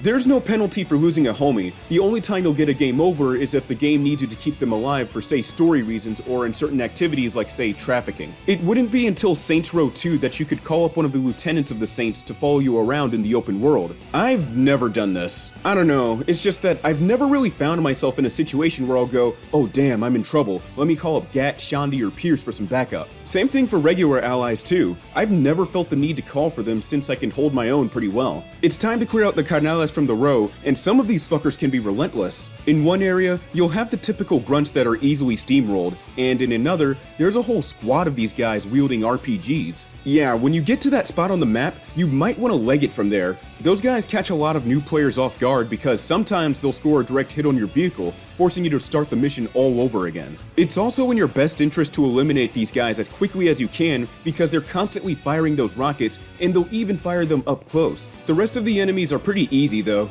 With the attack on Saints Row thwarted, Playa swings by the garage where he runs into Troy, who's still curious about what Dex is planning on doing with that truck. Dex comes out of nowhere and lays out his plan. He's going for the classic Trojan horse move. A squad of Saints are going to be hiding in the back of the truck, and Playa will be the one driving. Dex needs us to bring that truck over to a Carnales production plant and kick off the invasion from the inside. What do you know? The classics never die. The truck gets loaded up, and we drive across Stillwater to the drug factory. Surprise! Surprise, motherfucker! Surprise, motherfucker! Hello, bitches! Third Street! There's not much I can say about this mission. We're just running around a factory and shooting the shit out of Carnales. We're brought back to the Lopez mansion where Manuel expresses worry about a rumor he had heard about one of their drug labs being shut down. Hector lies and says that one of their own couriers was caught trying to steal the shipment and was dealt with by Angelo. He says that the drugs were found, but when Manuel mentions the Saints, Hector says that they're nothing but a nuisance. Then Luz and Angelo walk outside in the middle of a heated argument. Hector shuts it down, telling them to either behave or get out of his house. Manuel remarks sarcastically that everything's under control and the two will talk again once the others arrive. Things aren't looking good for these guys. Over at a friendly fire, Dex and Troy are speaking to one of the employees whom is explaining to them in great detail the capabilities of the sniper rifle they're looking at. Playa walks in and Dex congratulates us for that raid on the factory. He says that they found a memo that says Hector is meeting up with the Colombians tonight. Since everyone there is going to be well armed, a direct attack would be suicide. Instead, Dex is going to have us pick off targets from a vantage point using the sniper. The goal is to build distrust between the Carnales and the Colombians by making it look like the Colombians set them up. In the middle of all the confusion and gunfire, we should be able to sneak away easily. With the plan finally laid out, we leave friendly fire and head right on over to the docks where the meat is going down. Once we're at the spot, we find ourselves a vantage point and take aim. The game needs us to wait a little bit before opening fire on anyone. Negotiations begin, and Playa takes the first shot, creating chaos and confusion. Gunfire rings out all over the docks, and a few people on the ground start to notice where those sniper shots came from, and then they start shooting at me. Make sure to take out the dudes with the RPGs the first chance you get, since they can throw off your aim and they can potentially be fatal. Enemy after enemy is taken down from afar, and by the end of it all, we've ruined the Carnales' relationship with the Colombians. With the meat completely ruined and Hector killed, it's definitely time to get out of there. The police arrive at the docks to check out the scene. Turns out that someone tipped them off about what went down here. With everything the police confiscated, Hector could have been eating a life sentence. Since he's dead, however, the case is officially closed. Victor is seen sneaking around the docks, and he phones Angelo, relaying to him everything he had seen and heard. This news angers Angelo, and he immediately wants to get to the bottom of this. Angelo assigns Victor to deal with the Saints, while he works on trying to repair his crew's partnership with the Colombians. Even though he suspects Manuel of being responsible for this incident, he doesn't have any proof that it was him. What I really love about this storyline is that instead of confronting and killing Hector, the former leader, at the end of it, we kill him early in the arc and responsibility of the gang is instantly shifted to Angelo. Angelo is clearly not leadership material. Because of his lack of leadership skills and impulsivity, those traits alone are enough to bring down an already sinking ship. Angelo's back is against the wall, and he knows that he needs to find a way to get the gang back on their feet before it's too late. Back at the church, Dex and Troy are having a discussion about Orejuela. Troy suggests killing him next, but that's not a good idea. The moment the Saints kill Manuel, the Colombians will instantly come after them. In order to figure out what to do about him, we gotta find out what he's all about before doing anything. Troy says that Manuel regularly frequents one of the strip clubs in town, so we decide to go and pay him a visit. On the way to the strip club, Dex tells us to let him do all the talking so that nothing we say pisses off the Colombians. I mean, Playa is a silent protagonist and all, so that's a pretty easy task to accomplish. I'm not a big fan of silent protags in settings like these because they just mindlessly take orders from others without question, and everyone just so happens to know what they want. We cut off their income first, then we go for Hector. Sound good? That was a rhetorical question, but thanks for your support. I'm guessing that the writers for this game wanted to give the player someone they can project their thoughts and emotions onto since they're playing as themselves in a sandbox game. Dex deduces that since Hector is dead, leadership of the crew was given to Angelo by default, and with very little preparation on his part. Then we're warned about Victor, that dude who helped clear that whole squad of Saints earlier in the chapter. You gotta be fucking kidding me. Dex warns that if and when we're forced to fight Victor, we'd better have some serious backup. I mean, I can't blame him for the advice. The guy takes bullets like they're vaccines and manages to walk off gunshots like they're a scrape on the knee. The fucker even asked Angelo if they want to get a takeaway meal just moments after they finish murdering some dudes. We arrive at the parking lot to stake out Manuel, and waiting for us there is Victor himself, who begins chasing after us in his truck. Now, Dex and the game itself both instruct you to run away, but if you have an SMG, you can take out Victor's vehicle before beginning the retreat to the church. And for the record, Victor doesn't die here. Canonically, what happens is that Dex and Playa escape from their pursuers, but for the sake of saving myself a headache, I decided to fill the dude's truck with rounds since that's one less enemy on our tail. Now if this Super Saiyan ass nigga really escaped from that explosion like he's Perfect Cell, we got a bigger issue than the Colombians on our hands. You thought you'd never see me again, didn't you? Well, too bad!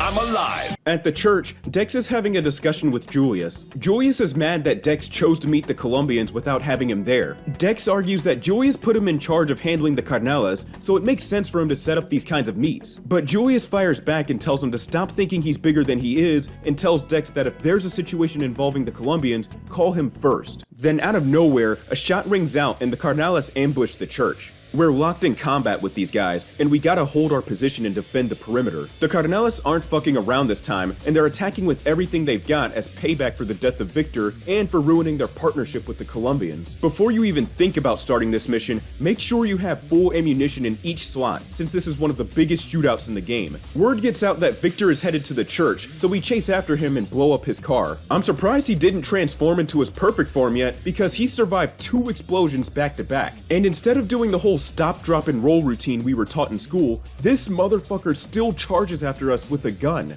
Thankfully, the fire, in combination with me mag dumping him, drains his health, easily putting an end to the fight. Then we're treated to a scene of Troy lighting up his cigarette using the flames that are raging over Victor's body. Dex's mannerisms echo exactly what I think every time I watch this scene. Meanwhile at the mansion, Angelo is tooling up for a fight with the Saints while Luz tries convincing him to stop. Angelo blames Manuel for his gang being in shambles, and Luz tries reasoning with him, only to get slapped in the face. With the Carnales falling apart and their collusion with the Colombians abruptly terminated, Angelo is starting to feel the heat. We're at the church again, and Dex tells us that Julius had a meeting with Orejuela and they came to an agreement. If the Saints can retrieve the drugs that were seized by the police, the Colombians will work exclusively with the Saints and both crews will have a tight grip over Stillwater. In order to pull this off, we gotta raid the police station, look for the evidence room, and steal back the drugs. Troy is reluctant about this plan since an attack like this would put the police on high alert. So he comes up with the idea to blow a hole in the wall of the evidence room so that we won't have to fight through an army of police officers to get what we need. Dex agrees with the plan and they take off.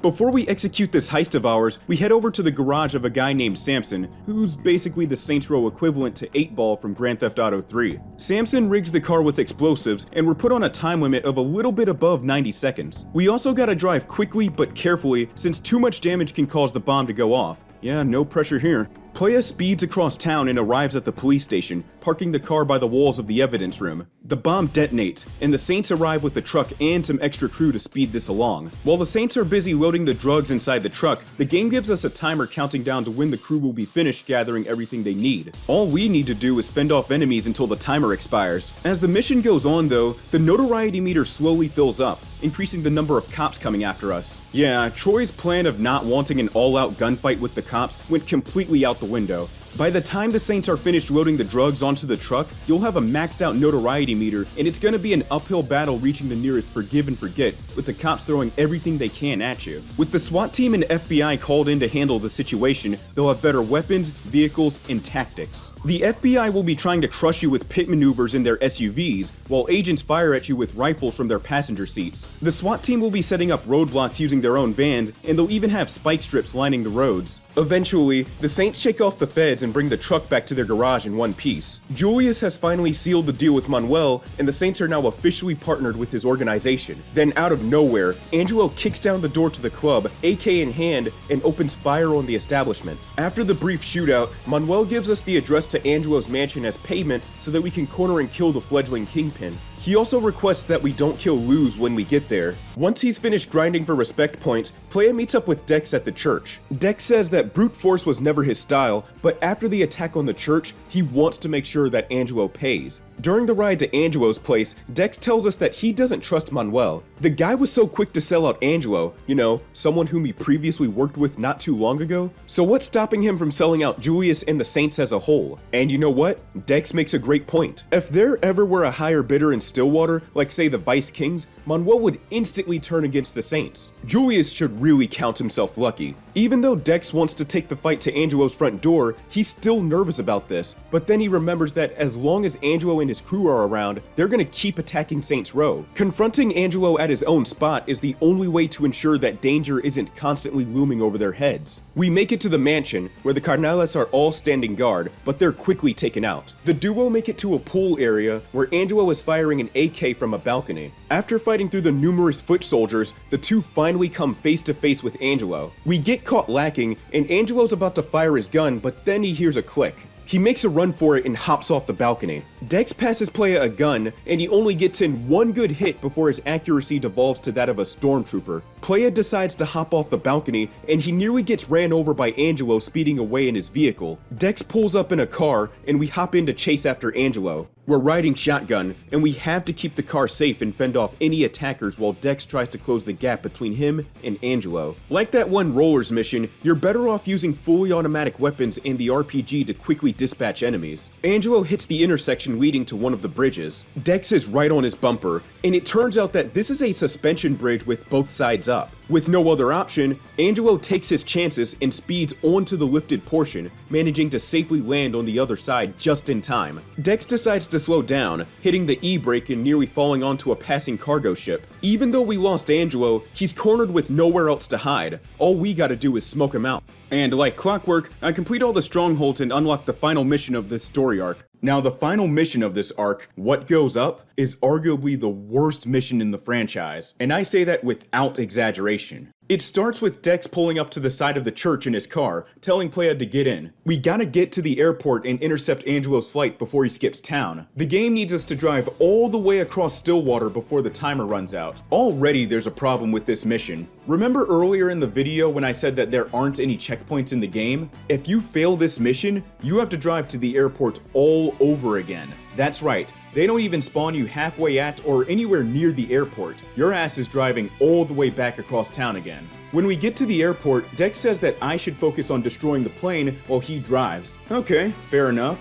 But this is where the mission instantly turns to shit. Dex, for God knows why, doesn't drive straight to the plane. Instead, he decides to run laps around the airport like we're playing Mario Kart. Dex, nigga, all you have to do is follow the damn plane. You have a small window of opportunity to hit the plane when it comes into view, so you gotta deal whatever damage you can before it leaves your sight. Not only that, but make sure to take out the guys with the RPGs. They are one of the main reasons why this mission is so fucking hard. If you're being pursued and shot at by enemies, those rockets will instantly drain the car's health. I have a question. Why design the mission this way? Dex has ample opportunity to get on the runway and ride next to the plane. The designers should have had Dex do that while we focus on switching fire between the enemy vehicles pursuing us and the plane itself. That would have been less of a headache and far more engaging. This mission is just poorly designed and unenjoyable as a whole. It's so unenjoyable that when it was time for me to gather footage for this chapter, I was constantly dreading reaching this part of the story. Some of you might tell me that I should have used cheat codes, but I feel like doing something like that would take away from the video. Then again, I wouldn't blame anyone for using cheats on this mission. Nobody likes having their time wasted. After dozens of attempts, Angelo's plane is destroyed, bringing an end to his reign.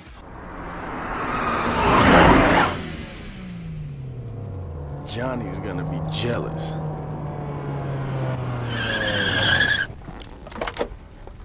Oh my God! What are you doing here? I was supposed to leave with Angelo. So what's in here? Guns? Money? Some uncut shit? Shoes? Actually, they're this season's new. Hey, bullshit, that's last year's fall collection. That's not true.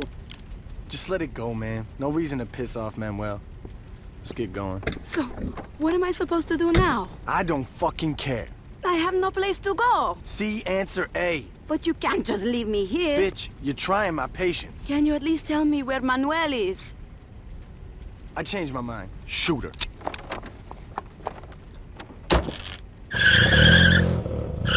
Good job, man. I'll tell Julius we're done here. Take Angelo's ride. I'll drive this back to your crib. You know what? I think Julius was right about you.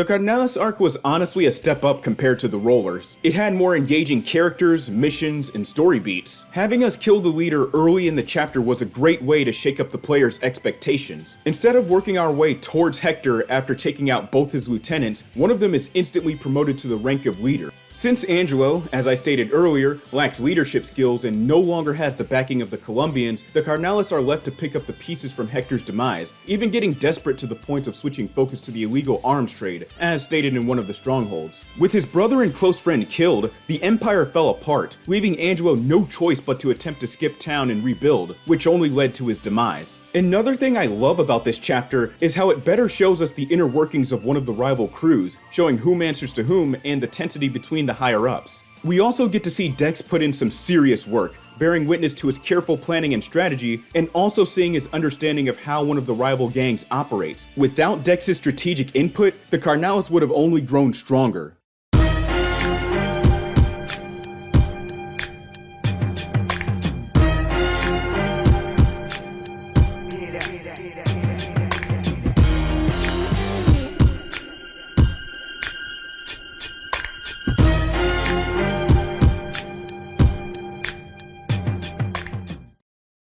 The Carnales have finally been taken out, and the Saints move on to the last rival gang standing in Stillwater, the Vice Kings. The Vice Kings are arguably one of the more influential gangs in Stillwater. They've got a long history in the city, and they've got friends in high places, making them a powerful force to be dealt with. This chapter and gang are my favorite because of the plot involving tensions between the higher-ups and the numerous twists and turns. What I love about the VKs is that they're supposed to be a reflection of gangsters involved with the entertainment industry. You know, dudes like Suge Knight and a few other rappers whom I won't name drop because I'm not in the business of snitching. Anyways, the Vice King storyline starts with Playa meeting up with Johnny Gat and being given a short history lesson on the VKs. Johnny's phone rings and it's a call from his girlfriend Aisha, who's also a local R&B singer. She's calling in a panic because her sister's been kidnapped by the Vice Kings. The VKs are no stranger to this, so Johnny sends us off to tail the kidnapper's vehicle and bring those women back safely. Tailing missions in sandbox games were never my favorite type of mission, but here in Saints Row,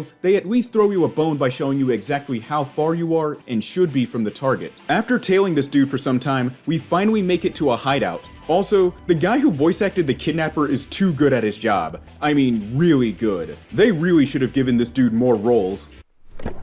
Shit, tell these motherfuckers all shouting and bringing their motherfucking woman. Bitch, get out the motherfucking car now. I'm not fucking playing. Break yourself, bitch. Break yourself. Yeah. Yeah. We run through and take out some Vice Kings in the hideout, but we can't free the girls yet because the guy with the key went to a strip club. We head there, light his ass up, take the key, and return to the hideout only to find more resistance there, whom are quickly dispatched without a second thought. The girls are rescued, and all is good. Getting back to the church, we see Aisha and Gat in the middle of a heated argument. The two argue about Aisha's R&B career, her spending less time with the gang, and her obligation and loyalty to the Saints. God, you haven't changed at all, have you? Well, not all of us have a couple $1 million to make changes. It's always the same shit Oh, you choose. here we go again. What did you want me to do? Did you expect me not to take my shot? No, I expected you to remember where you came from. Oh, fuck you, Johnny. Fuck me? Fuck you! You're the one who ran off to be famous. The only time you remember who we are is when you want something. My sister was kidnapped. And I brought her back, didn't I? No, he did. Bullshit! I told him to do it. No offense.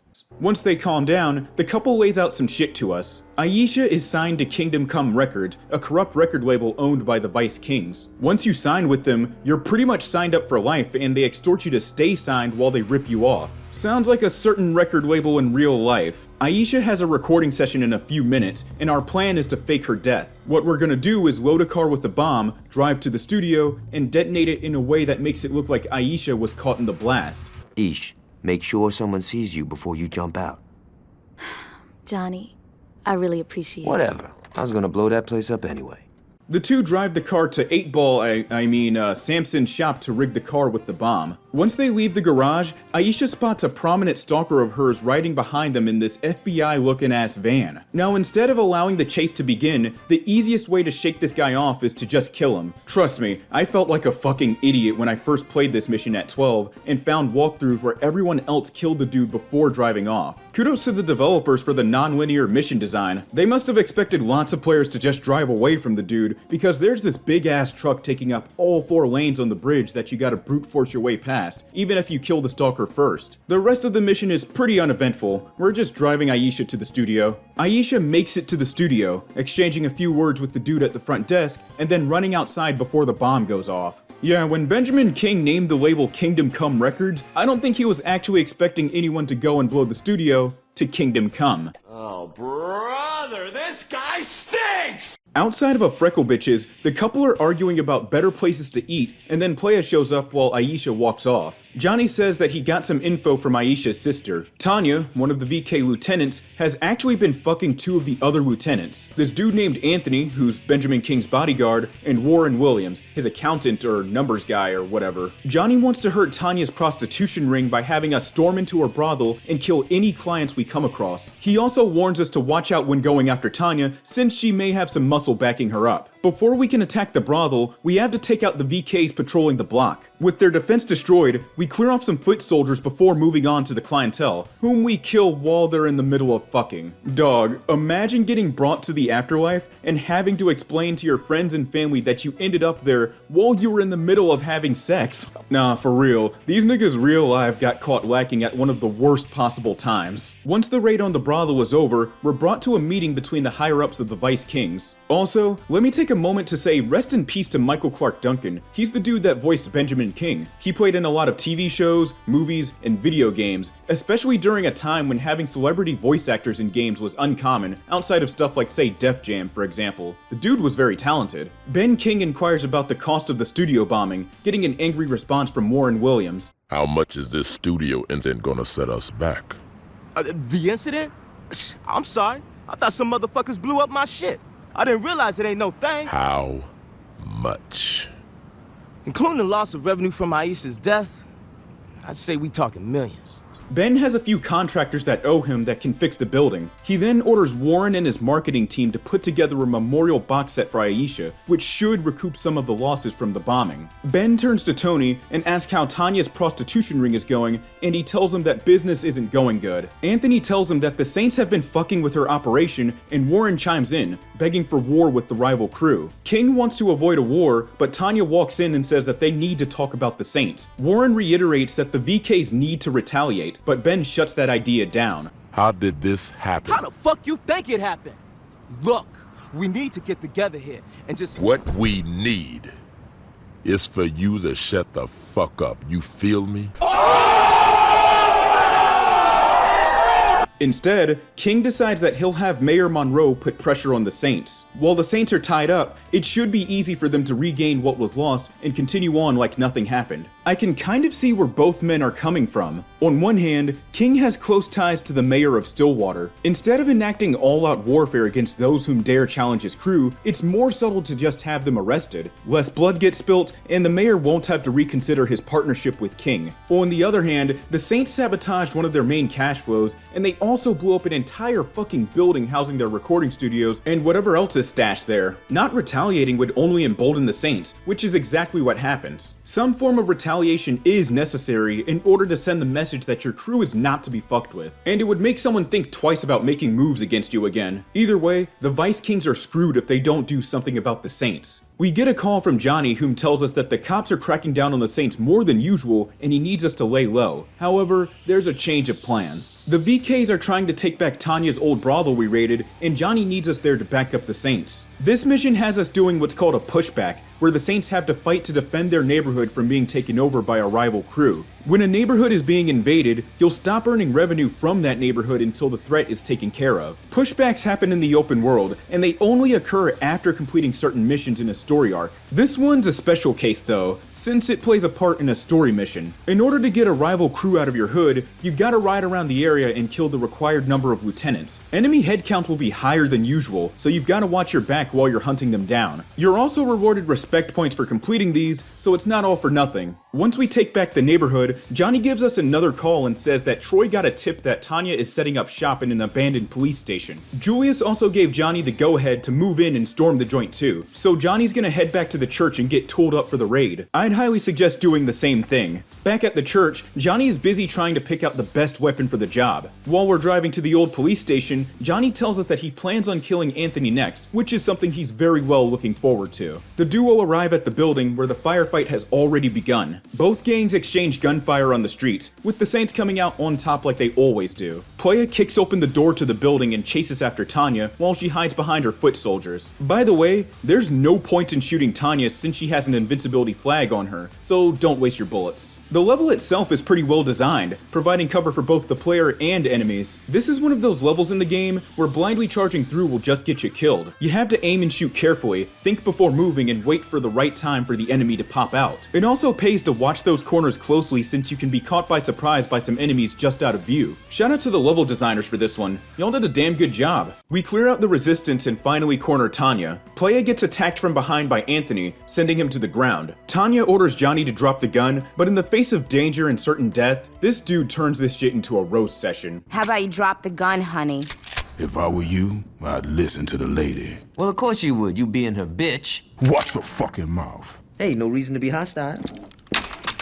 You packing anything else? Just some rubbers. I was hoping I could get some of William's sloppy seconds. Guess I hit a nerve. Well, that explains how your bitch lost prawn court. Are you gonna let him talk about me like that? Don't worry, baby, I got this. Yeah, Tanya, shut the fuck up. I thought I told you to be quiet. I got shitty hearing. Now you got a shitty leg. So do you. Johnny pulls out a knife and stabs Anthony in the foot, and then he struggles with him for a bit while Playa makes a run for it and jumps out of a nearby window. Tanya goes to the window, misses a shot, and says that they need to call King. Julius calls us and says that he got word from Johnny's crew about what went down, and he advises Playa to get off the streets fast since the police are all over the place looking for Saints to arrest. For now, the only thing we can do is lay low and think of ways to rescue Gat from the Vice Kings. Both the police and Vice Kings are on our tail, so we have to fend these guys off until we make it back to the row in one piece. Playa makes it to the church, and it's time for another cutscene. King finishes a phone call with Anthony, whom confirms the captivity of Johnny Gat. Warren inquires about their next move, and King tells him that they wait, resulting in this wonderful exchange. Hold on, dog. That motherfucker's still out there. The fuck you mean we wait? I mean, you gonna sit your black ass down and wait 'cause I fucking said so. Warren fails in convincing King to get a crew together to go after the Saints, but King's reason for not letting him do that is because Warren's involvement in the music industry is bringing in a lot of cash for their empire. King can't just let a valuable asset like Warren get smoked over what amounts to simple street beef. All they can do is let the cops keep cracking down on the Saints while they hang back and do their thing. Warren cools down, and the two men are chill again. We're brought to the church where Julius tells us that they have a plan to rescue Johnny. Dex says that Johnny's insults seem to have struck a nerve with Anthony, and now Tanya isn't allowed to be let out of sight, except for when she's checking on the status of the recording studio. Every day she's driven to the construction site, where she sneaks off to go have sex with Warren. While Tanya and Warren are busy doing their thing, Playa needs to take out the chauffeur and take his place. After they're done, Tanya will ask for a lift back to Anthony's condo. Then once we make it there, we can rescue Gat and maybe get some revenge while we're at it. Aisha also pleads with us to bring him back safely, but not to tell him that she was worried. Playa drives off to the smoldering ruins of what used to be Kingdom Come Records, and we get treated to yet another savage one-liner. Hello, Miss Winters. Is Warren here? He's in the back. Keep the car running. Knowing Warren, I should be back shortly. Get fired on these bitches one time. I'm telling you, bro, Saints Row 1 had the best dialogue in the series. We go and kill this poor chauffeur, who's probably not even involved in all this. He's just trying to do his 9 to 5. Shit, man. Anyways, we kill him and take the limousine and bring it back to the construction site. When Tanya gets back in the car, she makes us drive around Stillwater so she can run errands, and during this trip, she starts venting to us about what's been going on in the Vice Kings. Stuff like her being blamed for the loss of one of their neighborhoods, wanting to drop everything and go to Hollywood, and hoping that Gat's dead by the time she's back at Anthony's condo. Life ain't easy in the Vice Kings, it looks like. Julius calls and warns us that some of Troy's crew didn't hear the plan, and they're gonna attack Tanya's limo, and he doesn't want any of these guys getting hurt. Once Tanya's back in the limousine, the Saints converge on the two, and we've gotta shake these guys off without killing any of them. It's yet another chase mission. You know this game loves these. Cue the cutscene. Playa and Tanya arrive at the condo, and he sneaks up on her from behind and knocks the fucking shit out of her. We're inside Anthony's condo, and we have to eliminate a group of Vice Kings kings and make our way to Anthony himself.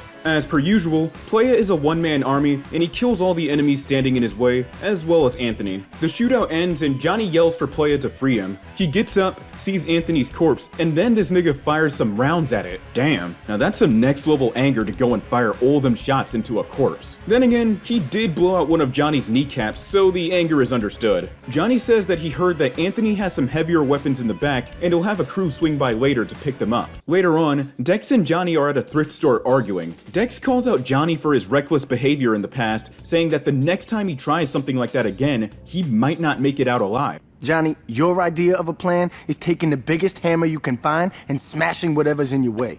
Well, that sounds like a plan to me. Yeah, a shitty one, as your whack-ass robo-leg clearly proves. Oh, fuck you. Thankfully, Dex has worked out a plan that should hurt the Kings and bring less risk to Johnny. King has the Stillwater Police Department under his control. Dex needs us to run around Stillwater and wreak some havoc while we're disguised as the Vice Kings. If the Vice Kings are caught doing some reckless shit in public, the police will have no choice but to go after them, presumably to make themselves look good. So the game has us running around Stillwater and doing some crazy shit. While we're wreaking havoc, we need to make sure the media has footage of us, so you have to make sure the news vans capture your activity and fill up the bar. This mission's pretty fucked up because we need to kill some innocent retail workers in order to progress. Julius, dude, was this part of the agenda? You were angry about innocent people dying to gang violence earlier in the game, and then you formed the Saints to put a stop to said violence, and here goes some of your crew doing the shit you were trying to keep from happening. Make it make sense, dude. Once the damage is dealt, the media releases footage of the chaos to the public. Over at King's office, he's on the phone with the mayor who's not happy about what the Saints, the Vice Kings did today. King knows that it wasn't his crew, and he tells the mayor that the Saints were behind all of that. The phone call ends and Warren gets destroyed once more. Wrong. Working with them is what gives us power. Yo, fuck that! This is what gives us power. Now get the fuck out of my office. Back in the row, Dex shows us that the police have been getting involved with the VK's protection rackets, which explains why the cops don't bother them as much. Dex wants to go public with this info, but his plan is interrupted by Johnny, who has another idea. He's gonna drive to where the cops are picking up the protection money, and that's when we're gonna go on the offensive and hit them real hard. If the only cops that were hit were the ones working for King, people are gonna start asking questions, and the cops will have no choice but to go after the VKs in order to look good to the people. Gat's behind the wheel this time, and we gotta defend the car from any and all attackers while he drives around. Then Johnny starts venting to Playa about his dates with Aisha, but he remembers that he's speaking to a silent protagonist. We roll through the first meat spot and gun down everyone there. Once we're through with that, we drive to the next one, this time with both the police and the Vice Kings in pursuit. The dudes at the next meetup never stood a fucking chance because they decided to do this at a gas station. All of them get ate up by the blast and it's on to the next one. As we take apart more and more meetings, our notoriety increases and the streets are littered with cops and VKs alike. All the gatherings are eventually destroyed and we gotta keep Gat safe while he drives to forgive and forget. We shake off the heat and drive to the construction site of Kingdom Come Records. Johnny wants to give one last middle finger to Warren by bombing the construction site before turning in for the day. The bomb goes off while these two walk away like a pair of badasses. Ben is on the phone with Mayor Hughes, and the mayor isn't happy about the events of today. King decides to talk about the situation with him over dinner later that night, and he hangs up. Warren and Tanya show up uninvited, and they're frustrated about the way the gang has been run. Warren chastises King for making connections with the police and the mayor, and says that had he not been doing all that, they could have owned the whole game by now. He also says that had he taken on the Carnales back in the day, they'd be history, and then he proceeds to call him a pussy, resulting in one of the most iconic speeches in the entire franchise. But you didn't, did you? You were too much of a pussy then, and you're too much of a pussy now. Fuck! You forgot who you talking to. My name is Benjamin motherfucking King. I'm the man who took my crew from being a bunch of baby gangsters in Sunnyvale to being one of the most influential and feared forces in the goddamn city. You know how I did that? I said you know how I did that? Mr. King? I did it by knowing when it was time to build, when it was time to watch, and when it was time to act. I'm through carrying your punk ass. If I were you, I'd drop them damn flags and get the fuck out of here before I erase your ass. I ain't going nowhere. You ain't hearing me, son. I said... Yo, fuck that. You ain't hearing me. What is this? I built, I watched, and now I'm acting. That's right, mutiny. Warren and Tanya had been planning this for some time now, and they chose this moment to turn against King. King had taught Warren that he had to be patient in order to get what he wanted from the crew, and now, Warren is using the lessons he had learned against the man whom he had stuck with through thick and thin. King's lack of action was admittedly one of the things that led to the downfall of the Vice Kings. He wanted to avoid spilling blood, but he waited too long to retaliate. As I stated earlier, King's lack of retaliation, while understandable, means that the guys targeting his crew will only get bolder and bolder as time goes on. Warren recognized that flaw of King's, and he tried to correct it multiple times, only to get shut down, but now, he's taking control. Playa's at the church, and he comes across a letter from Gat telling him to take the day off. This day off is cut short by Julius, who tells us that King just called and told him about the mutiny. Right now he's pinned down in a park, and he needs our help. He also says that what happens to King may not matter to us, but it matters to Julius himself, since the two have a history going way back. He owes him, and he's not gonna let King die if he can help it. Our job now is to rescue King before it's too late. Yeah, there's a lot of lore about Julius and Benjamin's history and friendship together. In Saints Row 2, you can actually go to one of the museums and listen to the history of gang violence in Stillwater. It's some pretty interesting stuff. I'll make sure to leave a link to it in the description for anyone that's interested. We get in a car and speed right over to where King is being held up at before his health is depleted. Once we make it to the museum, we take out the squad of VKs surrounding King, rescue him, and head back to his vehicle, which is a sweet-ass ride, by the way. After clearing some enemies off the streets, we spot Warren and give chase, resulting in him sharing the same fate as William and Joseph Sharp. This game really loves its car chases. Playa and King make it back to the row safely. Meanwhile, on the other side of town, yeah, I kinda lied. Warren survived that explosion. The fuck you standing around for? Give me a fucking hand! Little nigga, huh? I so care who little nigga is. His motherfucking ass is mine. Hey, yo, Tanya! What's going on? You're a bright boy. I'm sure you can figure it out. Bitch, you better not miss, cause if... Thanks for the advice. There's a sit-down at the church between Julius, King, Johnny, and Playa. Ben wants Tanya dead so that he can resume his dealings, but Julius doesn't want that. Julius presents King with an ultimatum: keep his pride and die where he sits, or be a man and destroy his own empire. At first, King wants to keep everything he's built, but he changes his tone the second Johnny points a gun at him. The situation is finally settled and they begin planning. What they're gonna do is grab the attention of the Vice Kings at their hideouts and lead them straight into a police ambush. While the two are on the road, Ben gives us a little history lesson. Julius never spent his life in Saints Row. He grew up a little further west in Sunnyvale Gardens, where the Vice Kings stayed at. It also turns out that Benjamin was the one who wrote the speech that Julius gives at the start of the game, and he hasn't forgotten about it since. And then he tells Playa that he's an easy person to talk to. I mean, dude, you're speaking with a silent protag, a brick wall, Claude from GTA 3, Gordon Freeman. Of course he's gonna listen to you, given that he has no input. Then again, Warren's problem was that he never knew when to shut up and just listen for once. We're also warned that even if we do wipe out the Vice Kings, it's never gonna be over. There will always be someone else looking to take what's yours. It's just a matter of when it'll happen. King's little speech right there is pretty damn accurate to real life. You can wipe out all the gangs and all the drug dealers or whatever in a city or neighborhood, and someone else just like them will come and take their place. In the end, it's a vicious cycle, an endless game of cat and mouse. We find the first convoy and get their attention, taking care to make sure the driver isn't killed or their vehicle isn't destroyed. Once we lead them to the ambush, the cops turn this into Bad Company 2 and make the VK's car explode like it's nothing. We repeat this process a few more times and it's mission complete. Since that was the next to last mission, I go and complete all the strongholds and unlock the final mission of this arc. Gat's been speaking with King, and he's been told that Tanya's mutiny didn't sit well with the other members of the Vice Kings. As a result, they're now fighting amongst themselves. This is the perfect time to move in and erase them for good. Johnny has doubts about whether or not King will be fit for this job, and then the man himself walks in and fucking annihilates Gat with one of his textbook zingers. I've smoked dozens of fools before. I ain't adding to the count unless I have to. Oh, that's just fucking great. I said don't worry about it. I don't want you bitching out when you see your crew. Ain't my crew, son. That's why I'm here, remember? So how about you put your dick away, pick up your gun, and try to keep your knee away from the bullets. It's really him. You're a victim.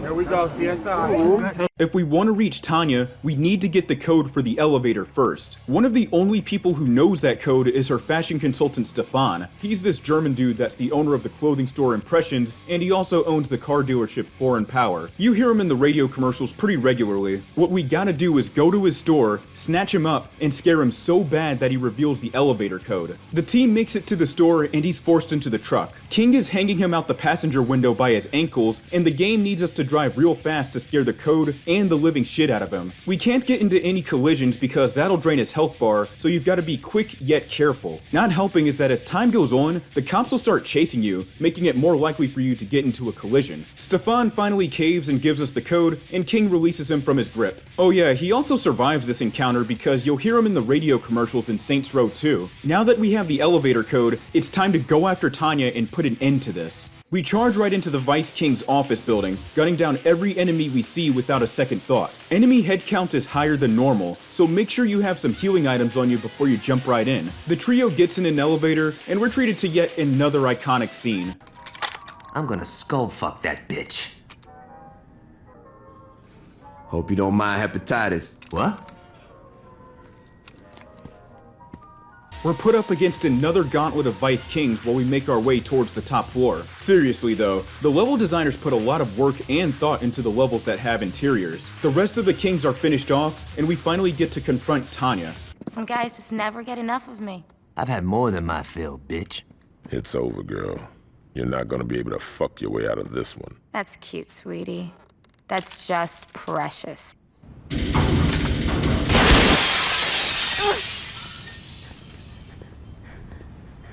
Please!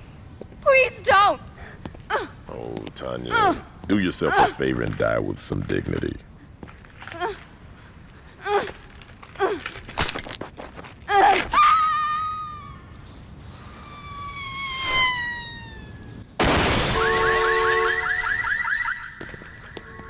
That sucks for your car. We better get out of here. The cops will be here soon. You coming, King? All right, let's go.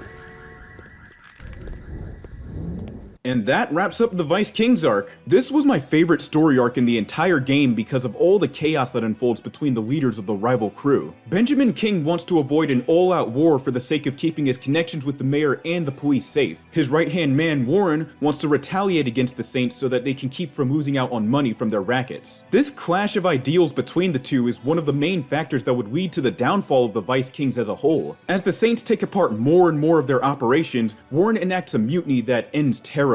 And Tanya, that was something I never saw coming. This whole time, she's plotting behind the backs of everyone, taking advantage of the strained relationship between King and Williams, and finally taking control of the gang when Warren is at his most vulnerable. Tanya was fucking devious. Just like the Carnales storyline, I like that this isn't focused on taking down all the lieutenants and then moving on to the leader. This time, the leader joins forces with us due to unique and dire circumstances. And again, the Vice Kings had so much influence in both Stillwater and the entertainment industry as a whole, which is reflected in the various connections King has and how they're handling the studio bombing and Aisha's death. Corruption, money, deception, and betrayal. All of this is what makes the Vice Kings storyline the best in the series. Well, for me at least. In the end, the Vice Kings ended up being their own worst enemy.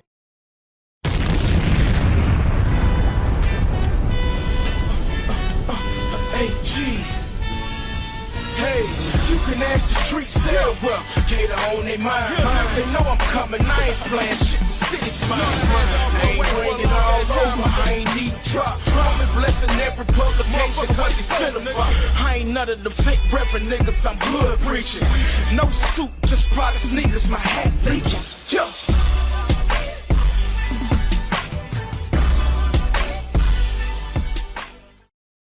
The Saints have finally done it. They've taken over all of Stillwater. From stopping the Westside Rollers' street racing and chop shop dealings, to dissolving the collusion between the Carnales and the Colombians and wiping them out, all the way to destroying the long-standing, mighty empire that was once the Vice Kings. Stillwater belongs to the 3rd Street Saints. Playa gets a call from Julius, reminding us of what we've done and how we've come this far. This victory wasn't without sacrifice though. They lost Lynn early on, and Johnny was nearly killed. Despite that, they knew the risk going forward, and that's what makes them and the rest of the crew soldiers. Julius feels as though that there won't be a need for a gang war anymore, since the rest of the other gangs have been wiped out. We've impressed the boss himself, and so he's promoting us to be his right-hand man. This battlefield promotion is short-lived when Julius is suddenly pulled over by the cops and hangs up. The camera pans in on the Saints. There's still work that needs to be done. Our phone rings, and this time it's a call from Stillwater Police Chief Monroe. He has Julius detained, and the only way we can set him free is if we follow his orders. Monroe is angry about the stunt we pulled downtown with the rocket launcher because it cost him and his associates a lot of money. Since he's a fair man, he won't tear down Saints Row. Instead, we're indebted to him because of how much money he lost. Monroe's first order of business is to have us sabotage the mayoral campaign by finding and killing Marshal Winslow, who's one of the candidates. If Playa doesn't follow through with this, Monroe will have Julius killed. With no other choice, Playa tracks down Winslow's campaign bus, which is being escorted by police, and attacks. The game needs us to damage the bus before we can hop aboard, and this is made difficult with the level of police around you. Eventually, I'm able to get the bus to stop, and then I take the wheel. The bus is brought to the train tracks, and Winslow meets his untimely end. Wait a minute, this doesn't make any sense. If Playa's not inside the bus, what was stopping Winslow from climbing out? I guess it's safe to say that Winslow was a victim of his own stupidity. Come on, dude. You don't have to take driver's ed to know that you run diagonally from your vehicle if you're stalled on train tracks. Playa goes back to the church and meets up with Dex and Johnny. The two badger Playa with questions before his phone rings. Monroe congratulates us on the job and says that he's not finished with us yet and he'll be in touch until he has another task for us. Dex decides that they'll wait it out, but Johnny doesn't want to do that. There has to be a better plan than just letting Monroe get away with blackmailing them. Dex has an idea. Since Monroe was an up-and-coming politician, he's more than likely gonna have a funeral procession in town.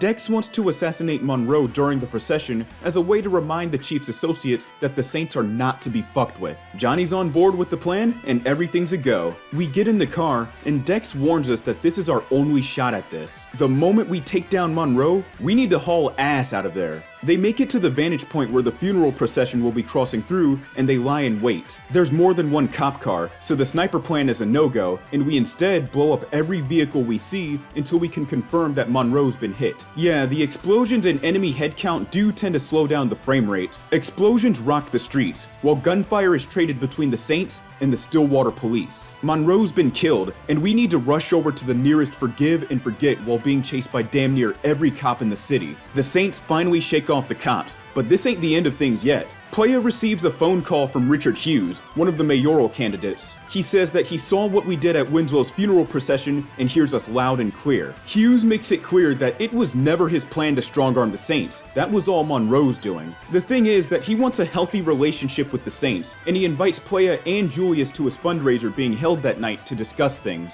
This is too good to be true. When elected as mayor, Hughes' plan is to completely gentrify Saints Row, displacing its current residents. What's there to gain from working with a guy who wants to build over your neighborhood and shoot up the price of rent and housing? Playa goes to the boat, kicking off the final scene of this game. Your guest is here, Mr. Hughes. Thanks, Stephen. If you don't mind, could you wait outside? I'm Richard Hughes. It is a pleasure to meet the man who handed me the election. No need to be modest, I'm serious. There's no way I could have beaten Marshal Winslow. God rest his soul. But you made the impossible happen, and for that, I can't thank you enough. I mean, had Winslow been the only person killed, attention would have definitely been cast on me. But after that fireworks display you pulled at his funeral, it's become abundantly clear these horrible crimes were perpetrated by the 3rd Street Saints. While before people criticized my Saints Row urban renewal plan, it is now being lauded. See, until you came along, I was displacing poor people. Now, I'm destroying a hotbed of gang activity. What can I say? The public is fickle. Champagne. As you get older, you quickly learn that there are only 2 types of people in this world. Race, money, gender, none of this matters. At the end of the day, you're either a winner or a loser. Now, the sad truth about our situation is that in order for me to be a winner, I have to level your neighborhood and salt the earth. Hold on for a moment. Stephen, could you come in here? Where was I? Oh yes, salting the earth. Now I suppose I could try to pay you off, But really, what's the point? You just say no. Or in your case, stand there looking intimidating, and we'd be right back to where we started. So I figured I'd cut the middleman and get right to the point. Hey, yo, can you speed this shit up? I want to go to Freckle Bitches. You're going to die here, son. Make no mistake about that. But if it makes it any easier on you, I'll be sure to thank you in my acceptance speech. Now, if you'll excuse me, I have a party to...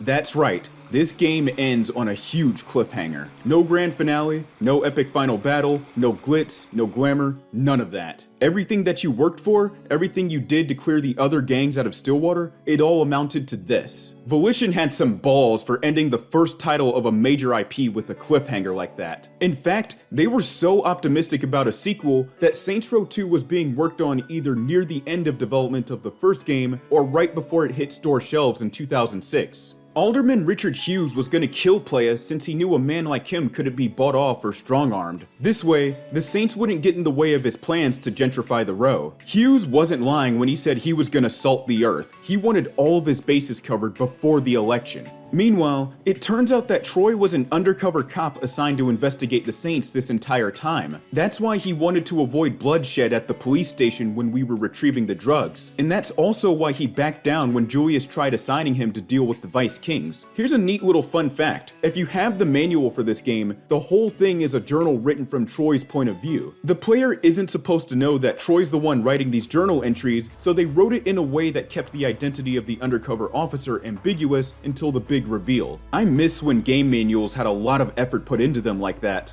Saints Row 1 was the third game in the series I played. Yeah, I played this series backwards. I started with Saints Row the third, then Saints Row 2, and then I finally moved down to the first game. I know, it's a really weird way to play the series, but I was in middle school at the time, and like all the other kids, I didn't have my own money. When I first played Saints Row 1, I was blown back by how more grounded it was than Saints Row 2. There were lots of references to gang culture, slang, and inner city life in general. What I didn't like was the lack of a checkpoint system, some missions being completely ridiculous, having to restart the game because of glitches soft-locking you, and just some of the general jankiness that I had to get used to since I jumped into that game not too long after playing Saints Row 2. I can see why a game like Saints Row 1 was such a big deal when it first came out. It was a unique take on the open world crime genre, which was already huge at the time. It's clear that Volition borrowed some ideas from the gang management aspect of San Andreas. Stuff like recruiting other members to ride with you, tagging walls with your gang logo, and defending turf from rival crews. They took all of that and built a game revolving around the aspect of, well,